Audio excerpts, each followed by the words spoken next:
आज का हमारा पहला प्रश्न है कि निम्नलिखित में से कौन सुमेलित नहीं है? हड़प्पा स्थल और उनकी नदियां। मोहनजोदड़ो, रावी नदी, रोपड़, भुगवा नदी, मांडा, सतलज नदी, कोटदीजी, सिंध नदी। तो इसका सही जो आंसर है वो है डी ऑप्शन, कोटदीजी। सॉरी, कौन सा सुमेलित है ये बताएं।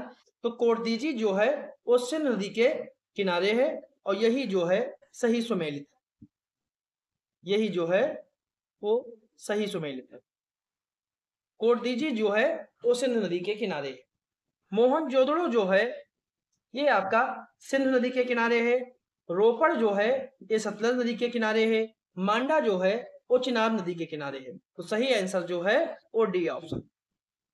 अगला प्रश्न है, मगध पर शासन करने वालों में से बिंबिसार का संबंध किस राजवंश से है? बृहद्रथ वंश, हर्यक वंश, मौर्य वंश या फिर नंद वंश। जो इसका सही जो आंसर है वो आपका है बी ऑप्शन, हर्यक वंश। बिंबिसार का संबंध जो है वो हर्यक वंश से है। बिंबिसार ने ही मगध में हर्यक वंश की स्थापना की थी और बिंबिसार ने ही अंग की राजधानी चंपा का उपराजा अपने पुत्र अजातशत्रु को बनाया था। और बिंबिसार ही पहला शासक था जिसने स्थायी सेना रखी थी और बिंबिसार ने अपने राज्यवैद जीवक को चंद्रप्रद्योत के इलाज के लिए अवंती भेजा। अगला प्रश्न है, मौर्योत्तर काल में काकनी क्या थी? भूमिकर, उपाधि, तांबे का सिक्का या फिर एक प्रकार के गुप्तचर। सही का सही जो आंसर है वो है सी ऑप्शन, तांबे का सिक्का। काकनी जो था एक प्रकार का तांबे का सिक्का था। सतमान, ड्रम चांदी के सिक्के थे। निष्क, पल, स्वर्ण, दिनार सोने के सिक्के थे। कारसा पर जो था वो मिश्र धातु का सिक्का था। अगला प्रश्न है, अलाउद्दीन खिलजी ने मलिक काफूर को किस अभियान से प्राप्त किया था? मालवा अभियान, रणथंबोर अभियान, चित्तौड़गढ़ अभियान या फिर गुजरात अभियान। तो इसका सही जो आंसर है वो है डी ऑप्शन, गुजरात अभियान। ठीक है, और ये अभियान जो है वो 1298 में। अगला प्रश्न है, निम्न कथनों पर विचार करें कि 2.5 दिन का झोपड़े का निर्माण इल्तुतमिश ने करवाया था और पूर्व में यह संस्कृत विद्यालय था। तो कौन सा कथन सत्य है? केवल एक, केवल दो, दोनों सही है या फिर दोनों गलत? तो जो इसका सही जो आंसर है वो है बी ऑप्शन, केवल दूसरा सही है, पहला गलत है।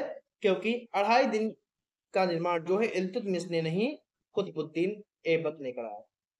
कुतुबुद्दीन ऐबक ने कराया और राजस्थान के अजमेर में स्थित। अगला प्रश्न है, मुगल शासक अकबर के काल की घटनाओं पर विचार कीजिए कि जजिया कर की समाप्ति 1563, मनसबदारी व्यवस्था का प्रारंभ 1567, इबादत खाने का निर्माण 1575। तो इनमें से कौन सा सही है? एक और दो, एक और तीन, दो और तीन या फिर तीनों सही? तो जो इसका सही जो आंसर है वो आपका है सी ऑप्शन, दो और तीन, मतलब दूसरा और तीसरा जो है सही है, पहला गलत है। क्योंकि जजिया की समाप्ति जो है 1563 में नहीं होकर 1564 में हुई। ठीक है, यही सही नहीं। जबकि मनसबदारी 1567, तीर्थ यात्रा की समाप्ति 1563, जजिया कर की समाप्ति 1564, दास प्रथा का अंत 1562, फतेहपुर सीकरी की स्थापना 1571, इबादत खाने का निर्माण 1575, मजहर की घोषणा 1579, दहसाला प्रणाली लागू 1582, इलाही सम्मत की स्थापना 1583। ये अकबर की प्रमुख घटनाएं हैं। अगला प्रश्न है, रामायण का फारसी में अनुवाद किसने किया था? फैजी ने, अब्दुल कादिर बादायूनी ने, टोडरमल ने या फिर इब्राहिम सरहिंदी ने? जो इसका सही जो आंसर है वो है बी ऑप्शन, अब्दुल कादिर बादायूनी ने। रामायण का फारसी में अनुवाद अब्दुल कादिर बादायूनी ने किया था और महाभारत का फारसी में रजनुनामा के नाम से अनुवाद अब्दुल कादिर बादायूनी, नकीब खां और अब्दुल कादिर ने किया। ठीक है, और इब्राहिम सरहिंदी ने अथर्ववेद का फारसी में अनुवाद किया था और टोडरमल ने गणित की पुस्तक लीलावती और भागवत पुराण का अनुवाद फारसी में किया था। और मुगल शासक अकबर ने हैजे की अध्यक्षता में एक अनुवाद विभाग की स्थापना की और फारसी जो है वो मुगलों की राजभाषा। अगला प्रश्न है, निम्नलिखित कथनों पर विचार करें कि जैवमंडल आरक्षेत्र आनुवांशिक विभिन्नता से संबंधित होते हैं और पन्ना जैवमंडल रिजर्व को 2011 में जैवमंडल आरक्षित सूची में शामिल किया गया। तो कौन सा कथन सही है? केवल एक, केवल दो, दोनों या फिर दोनों। इसका सही जो आंसर है वो है सी ऑप्शन, इसके दोनों कथन जो हैं वो सही है। अगला प्रश्न है, एंथ्रोपोजेनिक प्रदूषक क्या होते हैं? मानव जनित प्रदूषक, प्राकृतिक प्रदूषक, पेड़ पौधों के द्वारा छोड़ी गई गैसों की मात्रा या अम्ल वर्षा के माध्यम से फैले प्रदूषक। तो जो इसका सही जो आंसर है वो आपका है ए ऑप्शन, मानव जनित प्रदूषक जो होते हैं उन्हें एंथ्रोपोजेनिक कहा जाता है। अगला प्रश्न है, निम्न कथनों पर विचार करें कि शुद्ध जल का पीएच मान 7 होता है और वर्षा का जल पूर्णतया शुद्ध होता है। तो इनमें कौन सा कथन सही है? दोनों सही है, दोनों गलत हैं, केवल दो या फिर केवल एक। तो जो इसका सही जो आंसर है वो आपका है डी ऑप्शन, केवल एक। पहला सही है, दूसरा कथन जो है वो गलत है, क्योंकि शुद्ध जल का पीएच मान 7 होता है। वर्षा का जल भी पूर्णतः शुद्ध नहीं होता, क्योंकि वायुमंडल में उपस्थित कार्बन डाइऑक्साइड वर्षा के जल में घुलकर कार्बनिक अम्ल का निर्माण करती है और यह कार्बनिक अम्ल वर्षा के जल को थोड़ा अम्लीय बना देती है। जब वर्षा के जल में अम्लों की मात्रा बढ़ जाती है तो इसे अम्ल वर्षा कहते हैं और अम्ल वर्षा का पीएच मान जो है वो 5 पॉइंट, वर्षा का पीएच मान जो है 5.6 से कम होता है। और अम्ल वर्षा के मुख्य प्रदूषक जो है नाइट्रस ऑक्साइड और सल्फर डाइऑक्साइड। अगला प्रश्न है, भारत में अंटार्कटिका का पहला अनुसंधान केंद्र कौन सा है? भारती, मैत्री, दक्षिण गंगोत्री या फिर इनमें से कोई नहीं। तो जो इसका सही जो आंसर है वो आपका है सी ऑप्शन, दक्षिण गंगोत्री। अंटार्कटिका भारत का पहला अनुसंधान केंद्र की स्थापना 1983-84 में दक्षिण गंगोत्री के रूप में की गई और दूसरा अनुसंधान केंद्र जो था उसका नाम मैत्री था और तीसरा जो अनुसंधान केंद्र था उसका नाम भारती था। ठीक है, जो मैत्री है इसकी स्थापना 1988-89 में हुई थी और इसकी स्थापना जो है 2012 में हुई। ठीक है, अगला प्रश्न है, एजेंडा 21 का संबंध है रियो डी जेनेरियो 1992 से, जोहान्सबर्ग 2005 से, मॉन्ट्रियल 1987 से या फिर संयुक्त राष्ट्र पर्यावरण कार्यक्रम 1972 से। तो इसका सही जो आंसर है वो आपका है A option, Rio de Janeiro 1992 से और यह सतत विकास से संबंधित है और इसे 1992 के रियो डी जेनेरियो से संबंधित है। अगला प्रश्न है, ग्लोबल 500 पुरस्कार किस संस्था के द्वारा प्रदान किए जाते हैं? यूएनडीपी, यूएनईपी, यूएनएफसीसी या फिर विश्व बैंक। तो जो इसका सही जो आंसर है वो है बी ऑप्शन, यूएनईपी यानी यूनाइटेड नेशंस एनवायरनमेंट प्रोग्राम की। और ग्लोबल 500 पुरस्कार की जो स्थापना है वो 1987 में यूनेप ने की थी। अगला प्रश्न है, निम्न कथनों पर विचार करें कि विश्व पर्यावरण दिवस प्रतिवर्ष 16 सितंबर को मनाया जाता है और विश्व पर्यावरण दिवस की थीम 2023 की थीम बीट प्लास्टिक पॉल्यूशन। तो इसका सही जो आंसर है वो है बी ऑप्शन। इसका दूसरा कथन सही है, पहला कथन गलत है कि 16 सितंबर को नहीं 5 जून को मनाया जाता है और 16 सितंबर को जो है वो ओजोन दिवस मनाते हैं। अगला प्रश्न है, अंतरराष्ट्रीय सौर गठबंधन का संबंध है भूमध्य रेखा पर स्थित देशों से, कर्क रेखा पर स्थित देशों से, मकर रेखा और स्थित देशों से और कर्क रेखा मकर रेखा के बीच स्थित देशों से। तो इसका सही जो आंसर है वो आपका है डी ऑप्शन, कर्क रेखा और मकर रेखा के बीच स्थित देशों से, मतलब डी ऑप्शन का जो है सही है। अगला प्रश्न है, निम्नलिखित में से कौन सा सुमेलित है? वन्यजीव अभ्यारण्य राज्य बोडला, कांगेर घाट, पाखल और तेलंगाना। तो कौन सा सुमेलित है? सही जो आंसर है वो आपका है सी ऑप्शन, पाखल। पाखल जो है वो तेलंगाना में है। बोडला जो है ये आपका गोवा में है। कांगेर घाट जो है ये छत्तीसगढ़ में है। और सरिस्का जो है वो राजस्थान में है। ठीक है, तो सही आंसर जो है वो सी ऑप्शन। अगला प्रश्न है, निम्नलिखित में से कौन सी विशेषता सन्यासी विद्रोह से संबंधित नहीं थी? सन्यासी विद्रोह से संबंधित नहीं थी कि इसका प्रमुख कारण तीर्थ यात्रियों पर प्रतिबंध था। इसका उल्लेख बंकिम चंद्र चट्टोपाध्याय ने अनुमति में किया है। इसमें महिलाओं की भूमिका नगण्य थी और सन्यासियों ने, जो कि ज्यादातर शंकराचार्य के अनुयायी थे, और हिंदू नागा सशस्त्र सन्यासियों ने मिलकर अंग्रेजों की कोठियों पर धावा बोला और खजाने को लूटा। तो इसका सही जो आंसर है वो आपका है सी ऑप्शन। यही जो भूमिका है वो सन्यासी विद्रोह की नहीं, क्योंकि इस विद्रोह की प्रमुख नेता जो थी वो एक महिला ही थी, देवी चौधरानी। ठीक है, बस इसलिए यही छोड़ के बाकी सभी सन्यासी विद्रोह से संबंधित। अगला प्रश्न है, महालवाड़ी व्यवस्था के जन्मदाता माने जाते हैं? जानसोर, जेम्स ग्रांट, हार्ट मैकेंजी या फिर कर्नल टी। तो इसका सही जो आंसर है वो आपका है C option, Holt Mackenzie. Holt Mackenzie Mahalwari व्यवस्था के जन्मदाता है। इस व्यवस्था में पहली बार लगान तय करने के लिए मानचित्र और पंजियों का प्रयोग किया गया। अगला प्रश्न है, भारतीय क्रांति की मां, मदर ऑफ इंडियन रिवॉल्यूशन किसे कहा जाता है?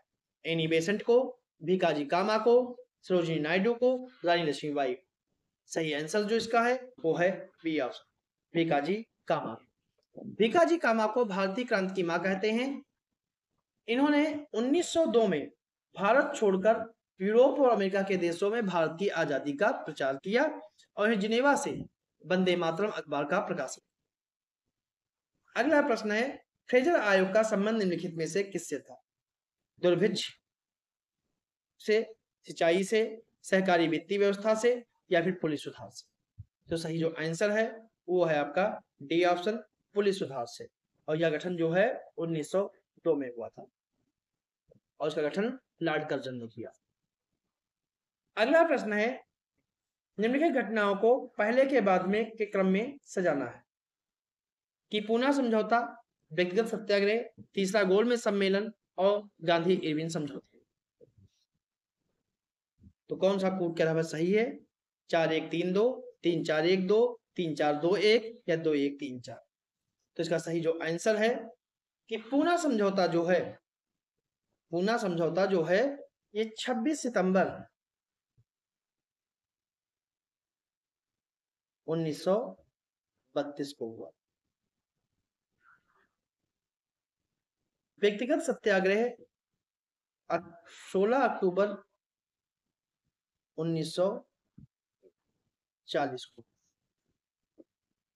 तीसरा गोलमेज सम्मेलन 17 नवंबर 1932 और गांधी इरविन समझौता 5 मार्च 1931। तो सही आंसर जो है इसका ए ऑप्शन हो। अगला प्रश्न है, निम्न सत्याग्रह को पहले के बाद ये क्रम में लगाना है। बरसात सत्याग्रह, बारडोली सत्याग्रह, चंपारण सत्याग्रह, खेड़ा सत्याग्रह। तो कूट के आधार पर चुनना है कि कौन सा सही है। तो इसमें बरसात सत्याग्रह जो है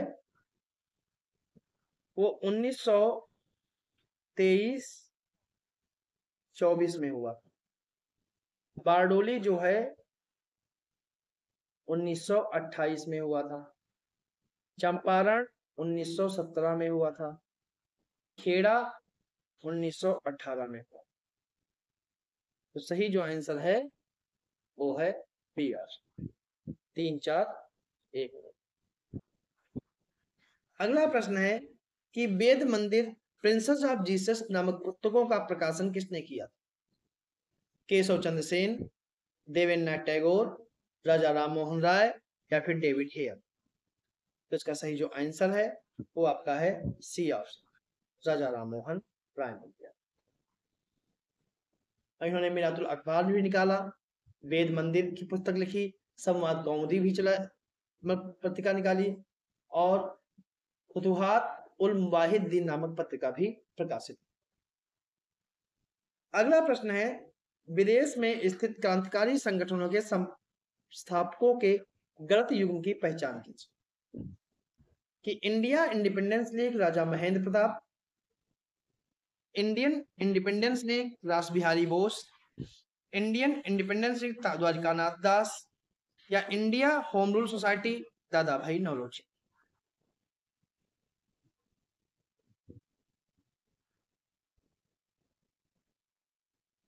तो इसका सही जो आंसर है वो है आपका डी ऑप्शन,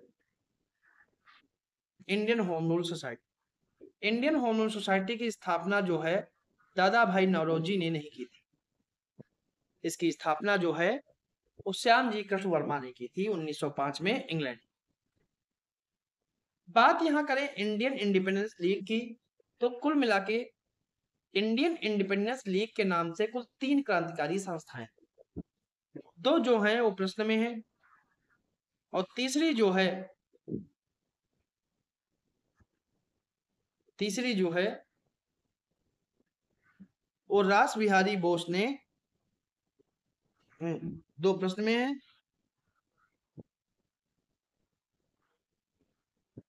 इसमें तीनों जो इंडिपेंडेंस लीग हैं ये तीनों जो हैं वो सही है, क्योंकि इंडियन इंडिपेंडेंस लीग की 2 संस्थाएं हैं, रास बिहारी बोस और द्वारिकानाथ दास। तीसरी संस्था जो है इंडियन इंडिपेंडेंस लीग जो है उसकी भी एक स्थापना दोबारा जो है रास बिहारी बोस ने 1942 में की थी और उसका भी नाम उन्होंने इंडियन इंडिपेंडेंस लीग। तो मतलब कि इंडियन इंडिपेंडेंस लीग से संबंधित 3 संस्था। अगला प्रश्न है, असहयोग आंदोलन के दौरान सर्वाधिक सफल कार्यक्रम क्या था? नौकरियों का त्याग, शिक्षा का बहिष्कार, विदेशी कपड़ों का बहिष्कार या अंग्रेजी संस्थाओं का बहिष्कार? तो इसका सही जो आंसर है वो है सी ऑप्शन, विदेशी कपड़ों का बहिष्कार। असहयोग आंदोलन जो है 1 अगस्त 1920 को प्रारंभ। तो ये थे हमारे आज के कुछ प्रश्न।